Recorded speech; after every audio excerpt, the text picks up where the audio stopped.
Paskong Pasko na nga dahil dito sa aming mga medyas. Akala namin talaga ay nakabiyahe na nga sila pauwi ng Siargao, pero nung nagchat nga sila na nandito pa pala sila abay for the go. Nagkayayaan nga kami na kami ay gumala ngayon at kahit napakaulan ng panahon abay for the go pa rin talaga.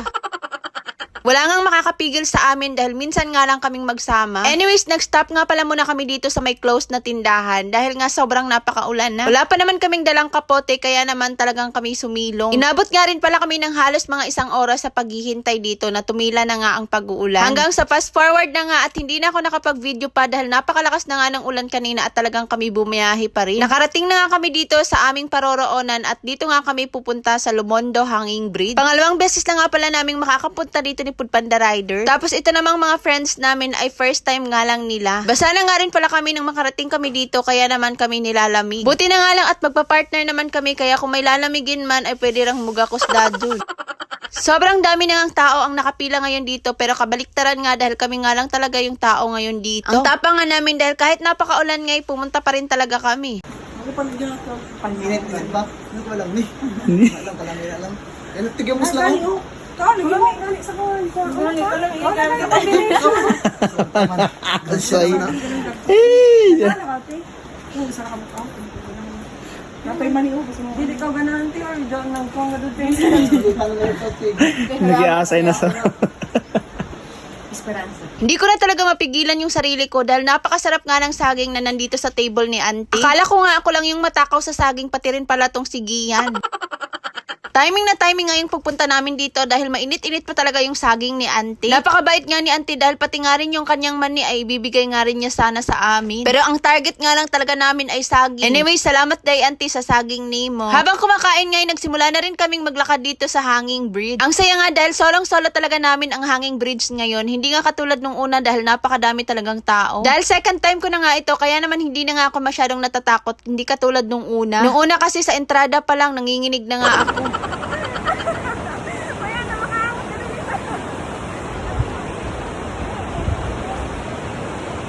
Hey guys, ito nga pala yung Lumondo Hanging Bridge.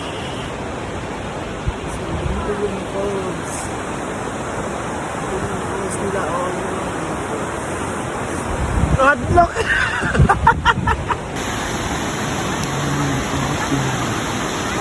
Hindi ko nga akalain na matatakutin pala sa heights itong may-ari ng plaster na si Florindo. Nanginginig pa nga siya habang siya'y naglalakad. Talawan naman si Papa. Talawan dahil magpapalawan.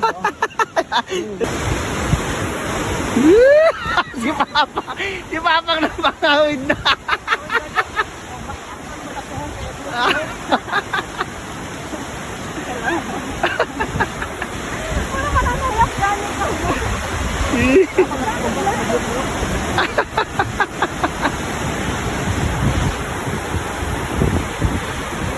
Well, wala kadanlog sa kuan hawid yo, kadanlog sa amin.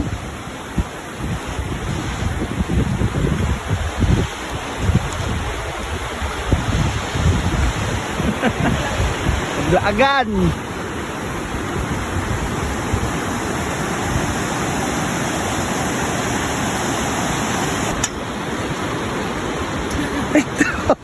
TikTok.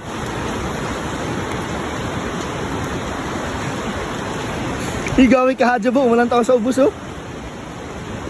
Ang tekniko nga para hindi talaga ako malula ay hindi nga ako tumitingin sa baba. Sobrang nakakalula din kasi talaga dito. Mas mataas pa nga ito sa mga niyog. Yung mga Siargao friends nga namin ay nauna na nga sila dun sa may dulo at kami ay nandito pa rin. Syempre hindi mawawala ang picture-picture at nagpa-picture na nga rin kami dito tapos salitan nga lang kami. Sayang nga lang talaga dahil wala ngang magpipicture sa aming apat. 0.5.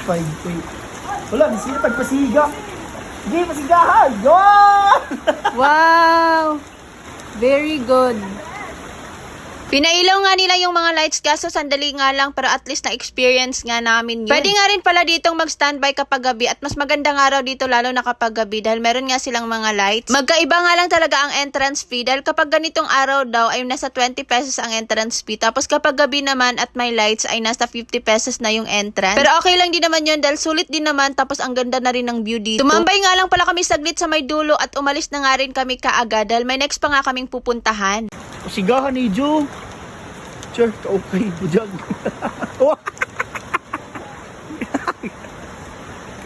Hindi nga lang talaga pwedeng magpabuang-buang dito dahil nakakatakot nga. Pero hindi rin naman to mababaliktad ang bridge dahil sulit din naman yung pagkakagawa dito. Kakapit ka nga lang talaga kapag uuy-up na.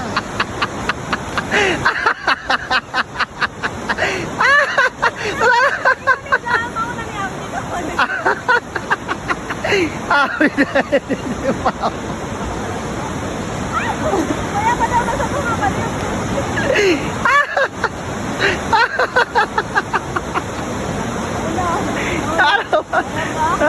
Si Papa.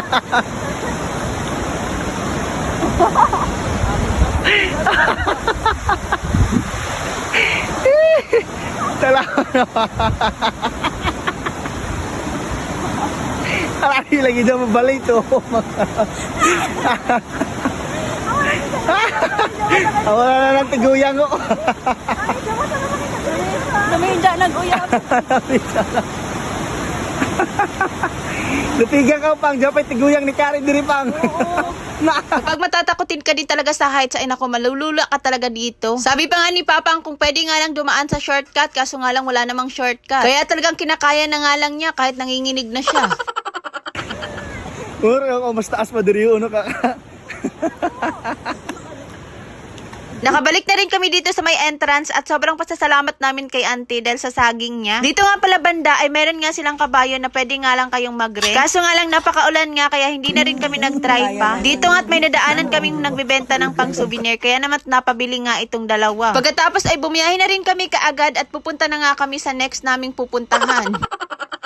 Kahit napakaulan ngay hala birada basta laag. See you sa part 2 amura to mga kaukay. Ma-share ko nga sa inyo itong aking bagong extra income. Dahil talaga dito sa PHL Boss ay palagi talaga akong nakakapag-withdraw ng malaki. Eto nga't isi-share ko sa inyo itong laro na dahilan kung bakit palagi akong nakakapag-withdraw. Napakadali lang talaga nitong larong to tapos ang laki na ng mapapanalunan mo. Eto nga't ipapakita ko sa inyo na nag-bet nga ako ng 100 pesos at ayan pipindot nga lang ako ng 4 na beses. Sa unang pindot ko nga ng 4 na beses ay kinash out ko na kaagad. Sa pangalawang pagkakataon naman ay nag-bet ulit ako ng 100 pesos at tingnan nyo naman naging 200 na naman. Nag-bet nga ulit ako at natalo nga. Kapag natalo nga sa pangatlong pagkakataon ay kailangan nga lang natin yung i-times 2 para mabawi natin yung 100 pesos na natalo kanina. Kapag ganito nga ay pwede ka nang pumindot ng kahit ilang beses. O diba yung 200 ko kanina ay naging 784. Tapos tingnan nyo naman napakalaki na nga ng napanalunan ko. Para makapaglaro nga pala dito ay kailangan mo nga lang mag-recharge. Sa pag-withdraw naman pala ay 150 pesos nga lang ang minimum. Pwede ka nang makapag-withdraw at kaagad na rin yung papasok sa iyong GCash. Sa pagre-register naman, kailangan mo nga lang ilagay ang iyong email address at saka password. Paalala lang, bawal ito sa mga bata.